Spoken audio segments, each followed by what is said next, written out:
today, and we do have a lot to talk about. So let's get started with Devin Haney, who, as we all know now, defeated Regis Progress to win the WBC junior welterweight title in San Francisco. Haney's now 31-0, 15 knockouts, and he dominated Progress. He's now 29-2, 24 knockouts throughout the fight, dropping him once in round number 3. Haney had relinquished his 135-pound belts back in November and plans to continue his career at junior welterweight. He unified the 140-pound division by defeating George Kambosos Jr. in June of 2022 and defended the belts twice in rematch against Kambosos in October and again versus Vasily Lomachenko last May. Also on Saturday night, Robeisy Ramirez lost to Rafael Espinoza by majority decision in a WBO featherweight title in Pembroke Pines in Florida. Ramirez, who had entered the fight as 11-1 favorite to retain the title, put on a great fight. One of the judges scored the fight a draw, in fact, but it wasn't enough to get the win as Espinoza outworked Ramirez to claim the 126-pound belt. So, Devin Haney, he's the star, and now he just needs those super fights. I'm sure you'll agree. According to Mike Coppinger over at ESPN, he writes, Devin Haney has heard it all, despite his accomplishments in boxing at just the age of 25, including becoming undisputed lightweight champion, along with a thrilling victory over an all-time great in Vasily Lomachenko. He receives recognition, though it's often accompanied by a but. There were many fans who believed Lomachenko deserved the decision. There were fighters, including Regis Progress, who said Haney lacked power punching and would be exposed at 140. That Haney also didn't have the chin to hold up at his new weight. So what will they say now? After all, Haney didn't just defeat Progress on Saturday. He dropped him, dismantled him, and made Progress look downright silly at times in a masterclass performance to become two-division champion at his junior welterweight debut. Said Haney, I'm a complete fighter. They're always going to say something. First, they said I couldn't sell. I just sold out 16,000. They said I didn't have the power. I went in there and dropped him early, heard him multiple times. What are they going to say now? And as star power on his ascent, promoter Eddie Hearn recalled telling Haney that he expected to sell roughly 7,000 tickets, and they more than doubled that amount with a pro Haney fight crowd on hand to see the fight in San Francisco, and he delivered one of his best performances of his career. So over to Eddie Hearn. Eddie Hearn says the win over Regis Progress has now Hearn chomping at the bit a bit. Now matching the new WC light welterweight champion against Ryan Garcia in a mega fight potentially down the road. Hearn points out that Ryan, who's 24-1, 20 knockouts, fights on the same platform as Haney, competes on DAZN, same weight class at 140, and he's interested in battling for a world title for the first time. While it might be nice, a nice little bit of extra money for Haney to fight Ryan, it wouldn't be the one that would be exciting to watch. The 25-year-old Ryan looked like a novice. Important his last fight against little-known fringe lightweight contender Oscar Duarte on December 2nd. Throughout that fight, Ryan turned his back, cowering when Duarte would go on the attack, and the referee arguably enabled his behavior by warning the Mexican fighter not to hit him when he was in that posture. Haney, 31-0, expressed interest in fighting Ryan next, saying last night after the fight that he would be up for a clash against Garcia. Still, Ryan seems to have his mind made up about wanting to take on the weakest link in the champions at 140, WBA belt holder Rolly Romero, and then possibly facing Haney or WBO champ Teofimo Lopez. Some friendly options for Haney to consider, according to BoxingNews24.com, Subriel Mateus, Jerome Boutzenis, Terence Crawford, Tim Sayu, Shakur Stevenson, Teofimo Lopez, Gary Antoine Russell, Janabek Alamkonuli, Edwin De Los Santos, and Raymond Muratalla. So that's quite a list for Devin Haney to consider. As we all know, he's moving up that ladder. He's moving up that pound for pound ranking for sure. Elsewhere on that night, we saw the fly-in at last minute. Mio Yoshida absolutely shock Ebanie Bridges and her fans by defeating the quote-unquote OnlyFans model. Yes, she's a boxer, but now she's seen defeat. So and lose her IBF bantamweight world title belt at the same time. As again, this was on the same night over at Chase Center in San Francisco. They were on the undercard of that Devin Haney Progress fight. So despite the Japanese star's veteran status and her jumping in at the last minute, she was dominant in the fight and battered Bridges throughout. The judges scored her unanimous victory decision with scores of 99-91 and 97-93. Bridges struggled to even get out of the box and was consistently under Yoshida's powerful right hand. Statistics afterwards showed that Yoshida landed 122 punches to the Blonde Bombers' 66. 122 punches to 66 punches. There was some controversy during the bout, but did little to affect the outcome.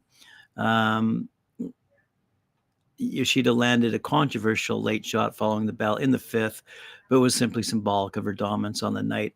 The defeat brings Bridges' 21-month reign as IBF bantamweight champion to an end. Talking to her Twitter fans after the fight via X, Bridges said, "Absolutely gutted. It wasn't my night. Big congrats, though, to my opponent.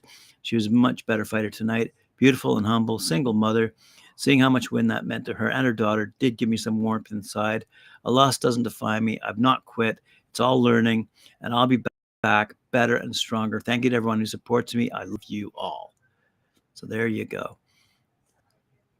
Elsewhere, Chris Billam-Smith, CBS, W Cruiserweight champion, 19-1, retained his title with an 8th-round technical knockout over Matua's Masternak, 47-6, on Sunday night at the Bournemouth International Centre in England. Masternak beat hometown hero Billam-Smith to the punch and outworked him for most of the night. However, got the win. Billam-Smith got the win when Masternak suddenly quit on his stool after round number 7 due to an apparent rib injury. Official time, 2 seconds of round number 8. And by the way, Masternak was ahead 5-2 on the scorecards at the time of the stoppage. Also, 2020 Olympic medalist Ben the Surgeon Whitaker, now undefeated 5-0, 4 knockouts, scored a brutal 4th-round knockout over Stevan Dredhaj. He's 11-3-1 now in a light heavyweight bout. A battered and bloody Dredhaj took a knee in round number 3, and Whitaker laid him on his back in round number 4 to end it. Time was 54 seconds. Also on that CBS fight, we saw the thrilling fight between Cutler, another English fighter, and his opponent, Kingsley Egbunike. Big battle for Cutler. And he was relentless and the aggressor throughout the fight, and had a jab, a spear of a jab, and clever counters. And right at the last knockings, a precise Egbunike shot gashed a gruesome cut into Cutler's left eyelid. Thankfully, there were only a few seconds left remaining in the fight, and the local legend secured fair cards of 96-95, 97-93, and 97-93. Cutler and his crowd roared with joy before he slipped out to celebrate and have stitches to the oozing wound, which prevented him to speaking to the media afterwards. So congrats to Butler, now the English champion.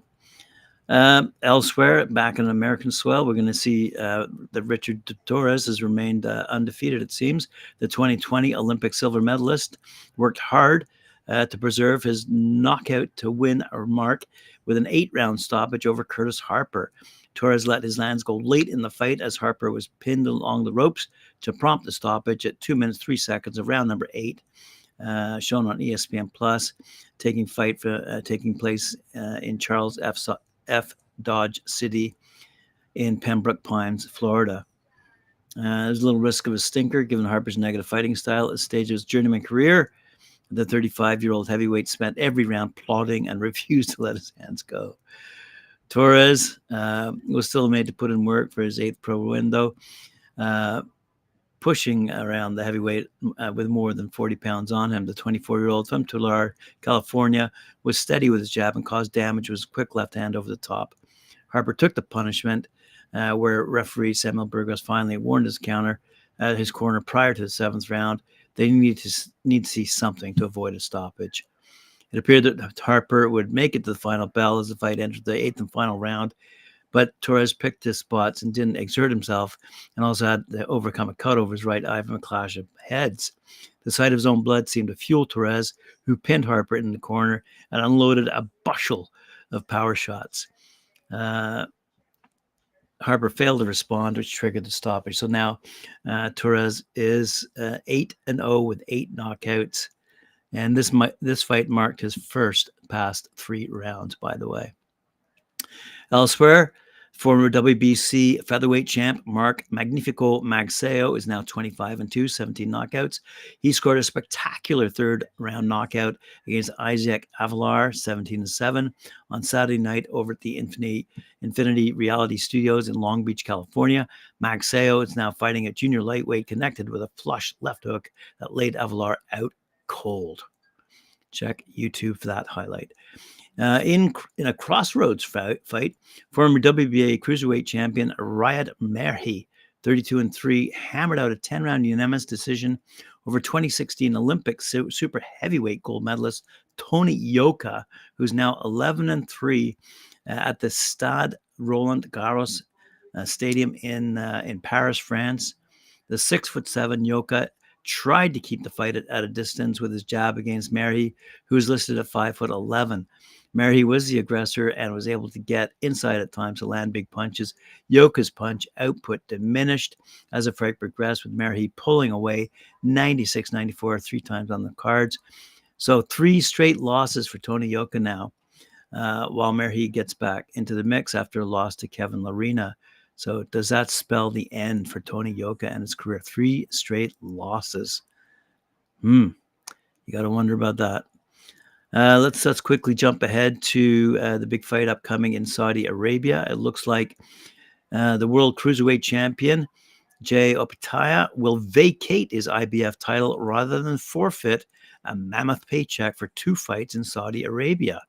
According to figures being bandied around in Australia, Opetaia is set to rake in $680,000 for a Saudi double in December and March.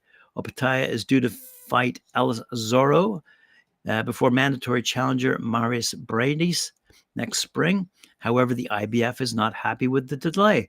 They want Opetaia to face Bridges first, despite promoter Eddie Hearn claiming the Latvian isn't ready for December 23rd's Day of Reckoning card. The IBF warned Hearn, "We've made it clear to Jai's team that he cannot fight Alice Zorro for the title. We have already given Jai an exemption to fight Jordan Thompson in his last fight, so he can't get another exemption to fight Zorro, who has no world ranking. In our rules, it can't be done. He can't have back-to-back exemptions. If we break the rules for Jai, it opens the floodgates for everyone else. The IBF has notified Jai's team that he cannot fight Zorro. We've said his next fight has to be mandatory against Bridges. If Jai Opetaia goes ahead and fights Zorro, he will be stripped of his IBF world title." Right. Hearn states that Opetaia cannot turn down that kind of money on offer, even in exchange for his world title. Said Eddie Hearn, "We've just got to have some common sense. You've got the number in the division who will vacate his belt. The belts are going to start not to matter. He's got a 2-fight deal in Saudi Arabia. It's life-changing money for him. So what are you going to do? Give it all up because of a silly decision by a committee?" Hearn stated, "I think belts matter. To be a world champion holds value, no question. But would it be best if you didn't let it disrupt and distract your career? For Jai, those 2 fights could finally secure his and his children's futures. You'll let a belt, a governing body, and a committee stop you from doing that? You should all abide by rules, but if rules are inconsistent or unfair, you have to stand up against them." Regardless of his fight in less than 2 weeks, Opetaia, who is also Ring Magazine's champion, said, "There's a big part of me that's so grateful to be part of this card, but I've earned my spot here. On December 23rd, I will show why I'm the best cruiserweight in the world and the king of the division. It doesn't matter who's put in front of me. I have to beat them. I have a new mission, so let's get it done. I'm ready. This is what I do." Now, Opetaia's clash, by the way, with Zorro was one of only 2 world title fights on the lucrative bill. Dimitri Bivol versus Lyndon Arthur remains the only championship bout left. Elsewhere, and very quickly, Clarissa Shields is a little upset these days and is going to social media again after a video of the champ fighter was released being knocked down by Latvian fighter Arturs Amatovs when they were sparring back in 2018. But the clip has gone viral. And Shields stated that Amatovs and his coach, Derek Santos, had tampered with the gloves at that time. Shields said she felt Amatov's hands, and she explained in the video afterward she felt no patent. Those claims have since been denied. Speaking out after the session showed Shields getting dropped and badly hurt. Shields was irate at the decision to put out the footage. This was 5 years ago. The dude is now putting the video out for clout. Man, he's so weird, said Shields. Asked why she only mentioned this incident this year, Shields added, I didn't say anything at the time because I didn't want my opponent to have information on me getting dropped leading up to my fight. But why keep a video hidden for years? And you're so big and bad. I have no problem getting caught in sparring. It happens. I spar the majority with men. But this dude, Arthur, and his coach, Santos, were embarrassed when we sparred earlier in the week. Next time we sparred, he purposely wore gloves with little or no padding. I can't make this up. I couldn't believe it. She concluded, I've never been KO'd in 17 years, and I've been dropped twice by Amatovs, all in a week of each other. I have no shame in that. But for a male fighter to literally take the padding out of his gloves, he's a punk. Him and coach Derek Santos are bad for the sport. So if Shields' claims are valid, similar to Deontay Wilder making that claim against Tyson Fury, criminal proceedings could be launched over the matter. However, neither Wilder nor Shields have asked police to investigate what could have been a life-threatening situation if proven. Situations in the past, like the tragic story of Billy Collins Jr., have no place in this sport. Authorities should be allowed to dig deeper and get to the bottom of what really happened, according to WorldBoxingNews.net. Fans on social media seem to be split, though. Some believe Shields conclusively. Others say she's only making the claims to save embarrassment. The argument continues.